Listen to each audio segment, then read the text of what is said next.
Al Tablero con Fray Nelson.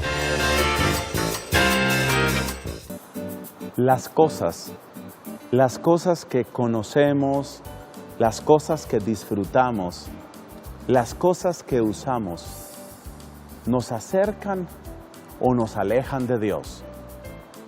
Porque a veces parece que las cosas pueden ser ídolos que nos apartan de Dios. Pero hay otra manera de ver, y es que en las cosas, en la bondad y belleza, en el orden y jerarquía de las cosas, también podemos encontrar una huella de Dios. Y Santo Tomás de Aquino creía que mirando, sabiendo ver las cosas creadas, podemos remontarnos hasta el Creador. Si son contingentes, si tienen un orden, si tienen un para qué, es porque en ellas hay un lenguaje de Dios. Eso es lo que queremos descubrir al lado de este gigantesco maestro de nuestra Iglesia Católica. Bienvenidos al Tablero con Fray Nelson. En la clase de hoy, huellas de Dios en el universo. Cuando se trata de creer, tu cabeza no es el enemigo. Cuando se trata de pensar, tu corazón y tu fe no son enemigos. Es tan hermosa nuestra Iglesia Católica. Nos enseña cómo el ser humano es integral. Y la idea, por ejemplo, para un creyente, uno que de veras ha aceptado a Jesucristo, no es que tenga solamente sentimientos maravillosos. Es necesario que su palabra sepa articular su fe. Es necesario que sus manos y sus obras sean coherentes con sus palabras y con sus afectos. Y es necesario que sus pensamientos sean coherentes con sus palabras, sus afectos y sus obras. La Iglesia Católica no cree en ese tipo de divisiones, como que yo al entrar a la iglesia tengo que arrancarme la cabeza y no pensar. No, al contrario, muchas veces la invitación que nos hace la iglesia es: piensa, con humildad, sí, es decir, sin arrogancia. La vanidad, la soberbia, el prejuicio, ese sí lo puedes dejar afuera, ese te estorba en todo lugar. Pero tu capacidad de pensar no la tienes que dejar afuera. Veíamos en nuestro programa anterior cómo Santo Tomás de Aquino toma exactamente esa capacidad racional en lo que tiene de más propio. ¿Y qué es lo que tiene de más propio? Buscar explicaciones. Uno necesita una explicación de por qué las cosas son como son, y uno necesita una explicación de por qué las cosas cambian. El cambio, en términos filosóficos clásicos que vienen desde Aristóteles, se llama movimiento. No se refiere únicamente al movimiento físico, es el cambio. Por ejemplo, una semilla que se vuelve árbol ha tenido un movimiento. Y dice uno, pues ¿cuál movimiento si estaba enterrada? Ay, hermano, no es movimiento físico, es un cambio. Entonces hay que explicar el cambio. Hay que explicar por qué se da el cambio. Y hay que explicar por qué se da el ser. Cuando uno se pregunta, en serio, por la explicación de por qué las cosas son como son, uno está buscando qué es lo que las ha hecho ser.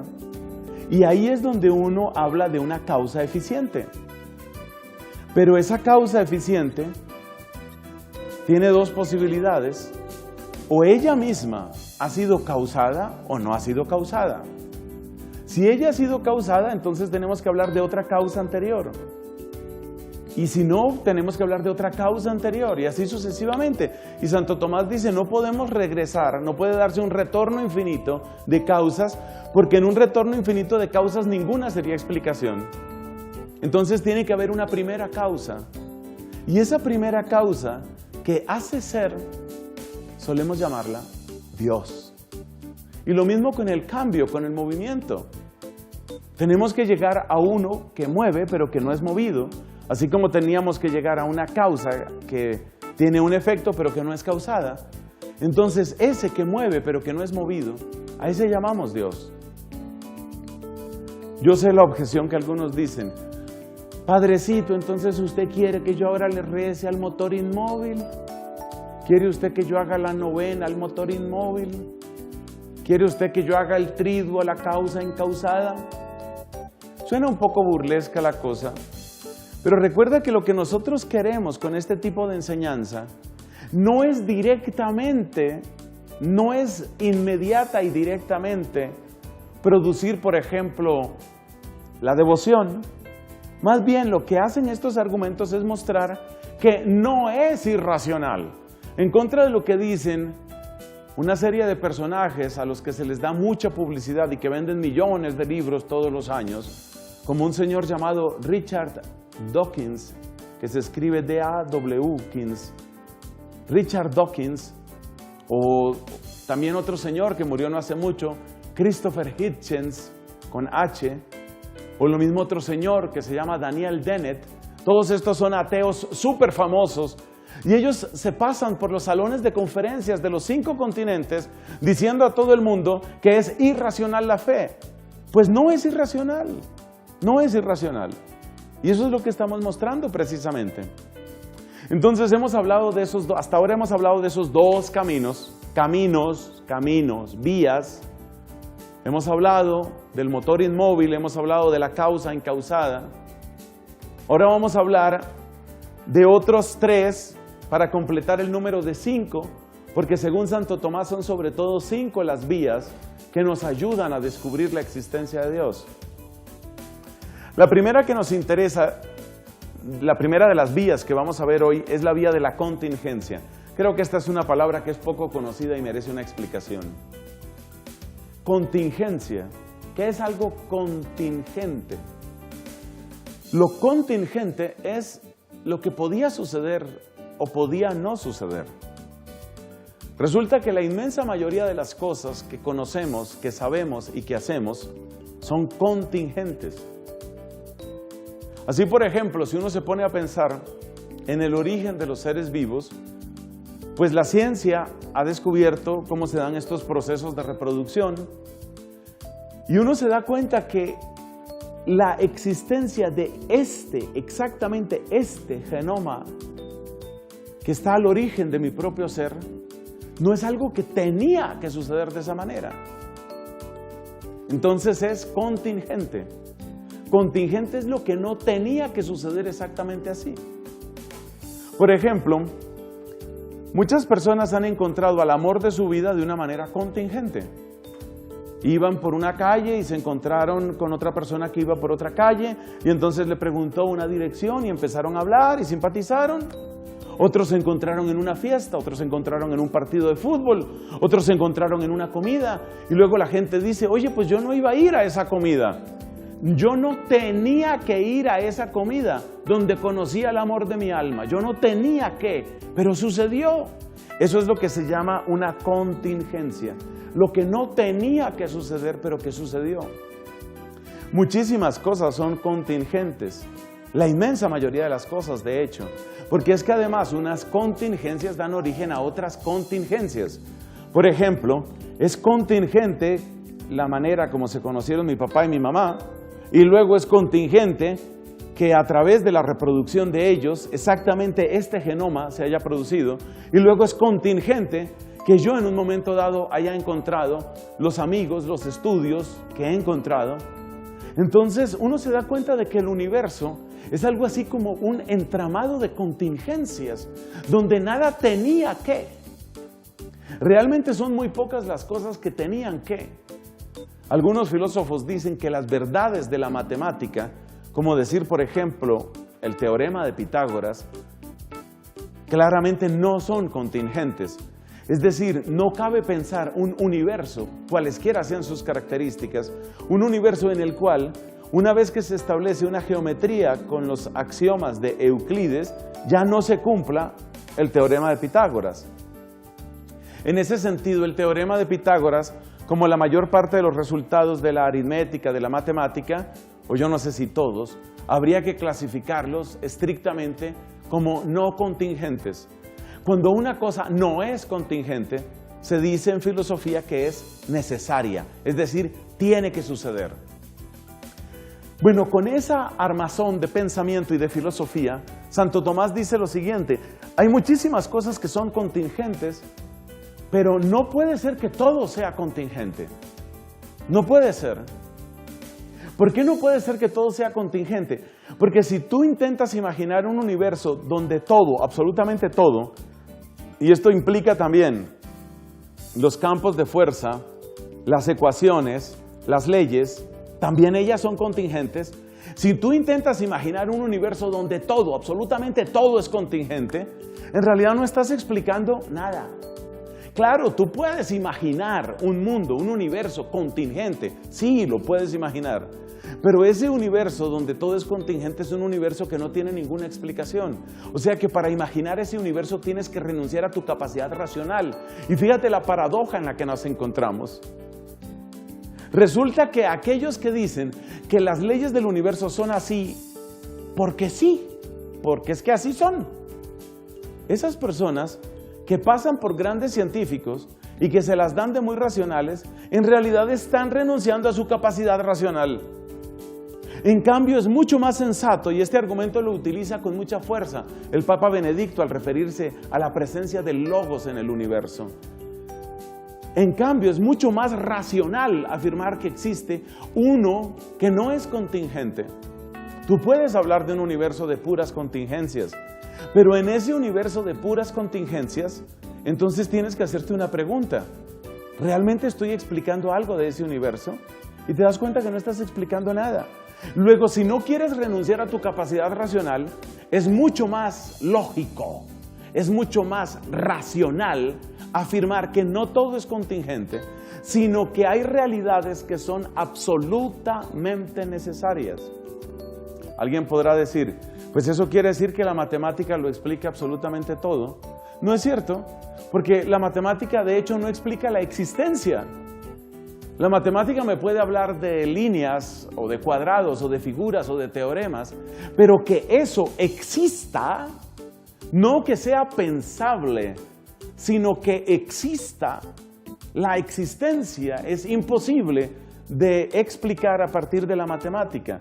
Entonces yo puedo pensar en un universo de puras contingencias y ahí no hay ninguna explicación. O puedo pensar en un universo donde rige completamente la matemática, pero ahí tampoco hay explicación porque en ese universo queda sin explicación el hecho mismo de existir. Por eso, Santo Tomás dice que lo más lógico, si uno entra por esta, que es la tercera de las 5 vías, lo más lógico es afirmar que no todo es contingencia y que hay uno que existe verdaderamente y que tiene una existencia necesaria, no contingente, uno cuya existencia es necesaria, uno que es necesario que exista, al que todos llamamos Dios. Esa es la tercera de las vías hacia la existencia de Dios, según Santo Tomás. En un momento continuamos. Ya regresamos con Al Tablero con Fray Nelson. Seguimos con Al Tablero con Fray Nelson. En Cristo Visión nos decidimos a ofrecer estas enseñanzas teológicas porque usted lo ha pedido. Son las sugerencias de ustedes y también son las sugerencias de ustedes las que van dando un rumbo a los temas que tratamos. Si quieren ponerse en contacto con nosotros, todo lo que tenga que ver con este programa, he aquí la dirección. Mira, es el nombre del programa. Tomas Al Tablero con Fray Nelson. Ese es el nombre de este programa, entonces tú lo escribes así seguido. Al Tablero con Fray Nelson, @Cristovisión, tengo que escribir bien ese Cristovisión, por supuesto, @Cristovisión.org. Esa es la dirección que tienes que utilizar si quieres hacer comentarios, preguntas, sugerencias de este programa. Al Tablero con Fray Nelson, @Cristovisión.org. Y quiero hacerte otra propuesta. Si quieres recibir evangelización católica todos los días en tu buzón, envía por favor un mensaje a esta dirección.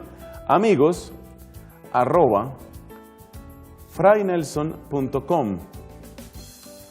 esta segunda dirección es a donde tienes que escribir para recibir evangelización católica todos los días. Y lo de arriba, al tablero con Fray Nelson, @cristovision.org, para tus preguntas, comentarios, críticas y voces de ánimo sobre este programa. Que Dios te bendiga.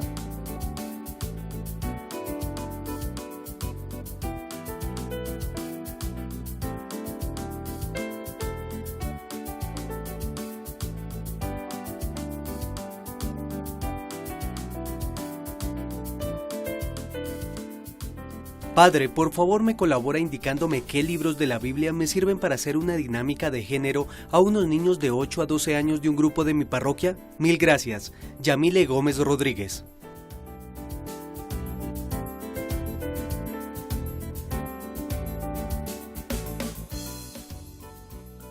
Es una alegría ver sus programas y salir de nuestros errores del dogma. Dios lo bendiga. Miguel Vaquero.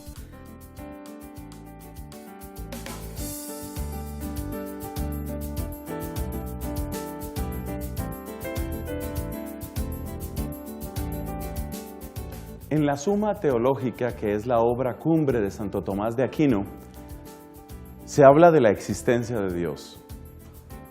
No de cualquier manera, se trata de ver que nuestra razón no es una enemiga a la hora de avanzar en la fe. La arrogancia racionalista sí, el prejuicio cientificista en contra de la Iglesia, eso sí es enemigo. Pero la razón no. La razón es tu aliada para descubrir las maravillas del Señor. Entonces, fíjate, cuando descubrimos las contingencias del mundo, descubrimos que debe haber uno que no es contingente, uno cuya existencia es necesaria, y a ese llamamos Dios. Esta es la tercera de las vías. Recuerda que en el programa pasado hablamos de las dos primeras vías, es decir, Dios como uno que mueve pero que no es movido, eso se dice motor inmóvil. O Dios como uno que causa pero que no es causado, eso se llama causa incausada. Esas fueron las dos primeras. Aquí está la tercera y ahora vamos para la cuarta. Una jerarquía. ¿Qué quiere decir esto de la jerarquía? Jerarquía quiere decir los distintos grados que tienen las cosas. Grados en el ser, en la belleza, en la bondad. Este argumento, esta cuarta vía de Santo Tomás, no es tan fácil de percibir. Yo creo que hay más de una interpretación sobre lo que escribió este santo doctor de la Iglesia, y lo que yo voy a proponer aquí es una interpretación que me parece que es fiel al pensamiento de él y a la vez muy adaptada a nuestro lenguaje actual. Vamos a decirlo de esta manera. Tomemos el caso de la belleza. Es evidente que uno puede percibir entre dos paisajes o entre dos personas o entre dos colores o dos modos de decoración. Uno dice, este me parece más bello que este otro. Es una experiencia que tenemos pues todos los días. Hay bellezas que nos parecen, digamos, normales, y hay bellezas que son absolutamente sobresalientes. No solamente la belleza física, también existe la belleza moral, como cuando decimos que alguien es realmente una bella persona. ¿No te has encontrado alguna vez alguna persona que tú sientas realmente su forma de ser me encanta, me parece único, me parece única? Eso que va unido a una profunda admiración es una percepción de una belleza que ya no es física, una belleza que tiene que ver con la forma de ser. Y hay actos que tienen una belleza que va todavía más allá de la forma de ser. Por ejemplo, la belleza de un acto heroico. Cuando se recuerda, por ejemplo, el sacrificio de Juana de Arco, cuando se piensa, por ejemplo, en el martirio de San Tarcisio, cuando se piensa, por ejemplo, en aquella chiquilla que no tenía, creo yo, más de 12 o 13 años, Inés, de la época del Imperio Romano, que dice, yo estoy con Cristo, yo estoy enamorada de Cristo y yo no quiero ser de nadie más. Tenía 12 o 13 años. Y entonces la amenazan por ser cristiana y le dicen que la van a decapitar y ella se sostiene. O sea, imagínate una niña con esa resistencia. Y de hecho ella murió y murió decapitada por Cristo. Hay algo absolutamente horroroso en la manera como fue amenazada y finalmente asesinada esta niña. Pero hay algo absolutamente sublime en su perseverancia. Entonces uno se da cuenta que hay grados en la belleza. Y uno se pregunta, ¿por qué yo puedo percibir esos grados? ¿Por qué yo puedo darme cuenta que hay personas que son absolutamente sobresalientes? Hay personas que están como más allá de la medida. ¿Por qué me puedo dar cuenta de eso? ¿De dónde viene que nosotros tengamos esa percepción?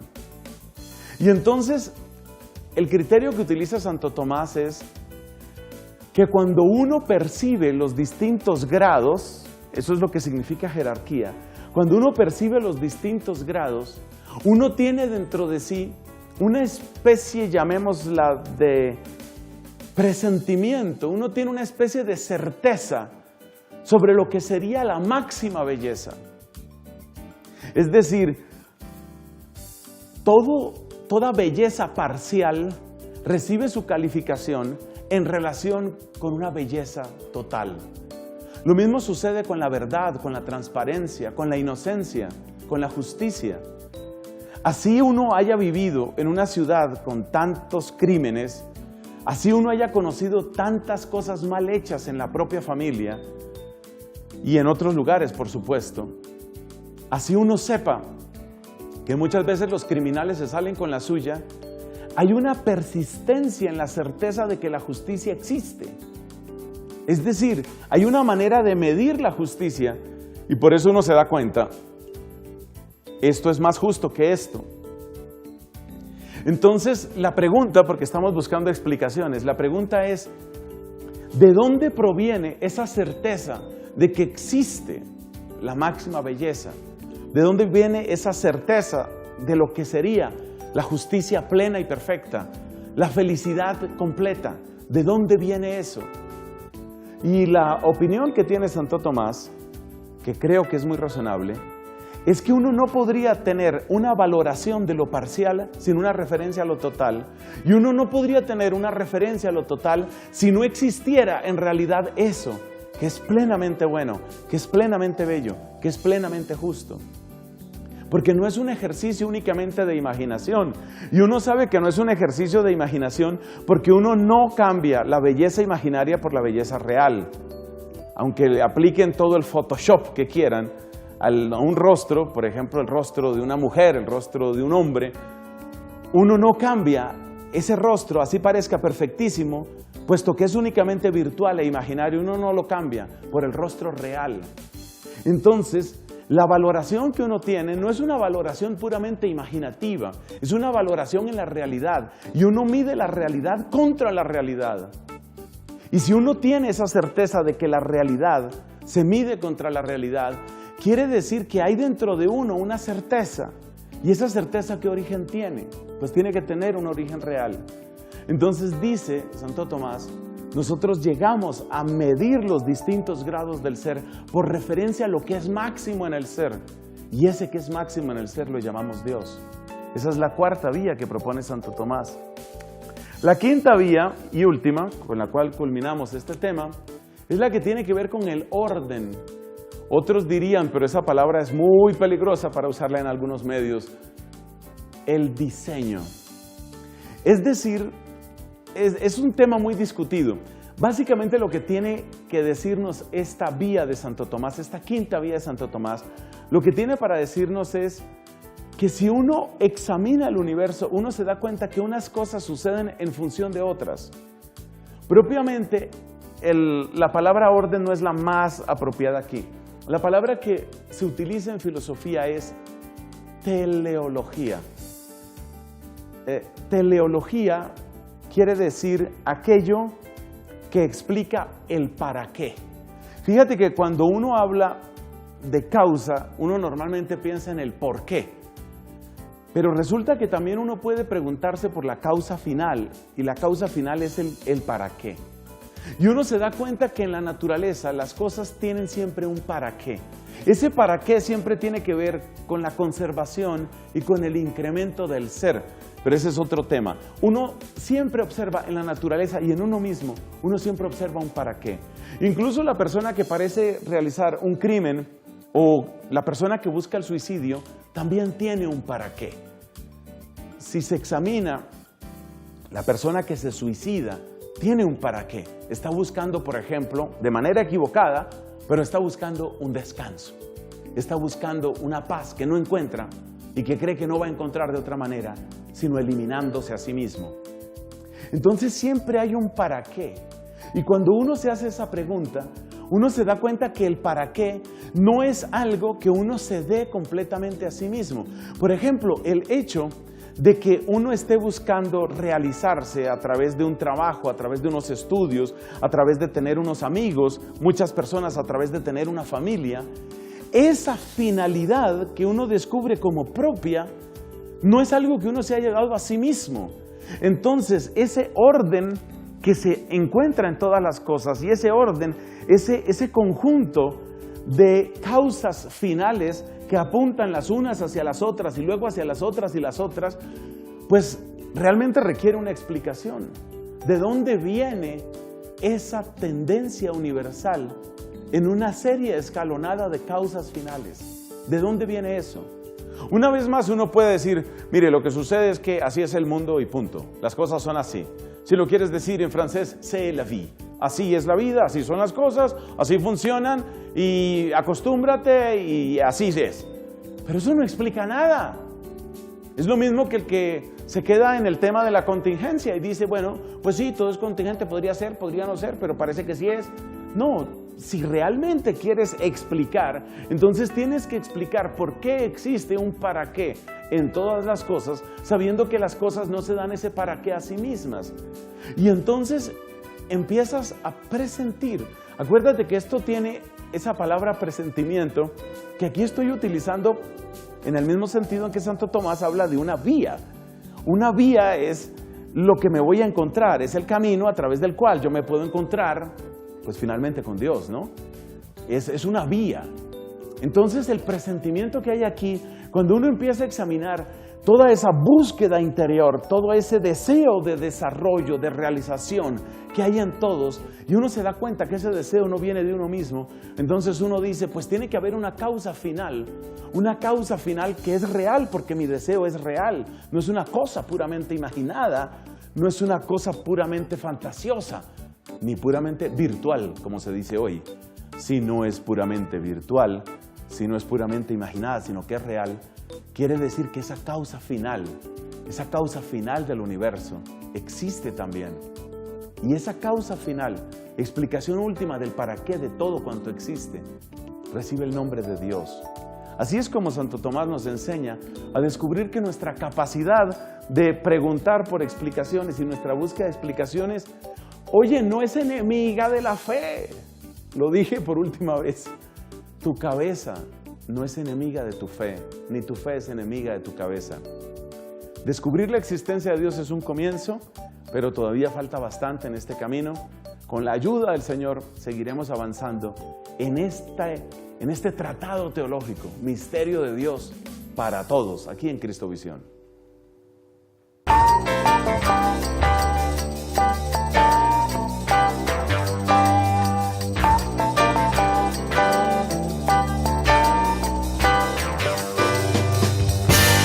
Al tablero con Fray Nelson.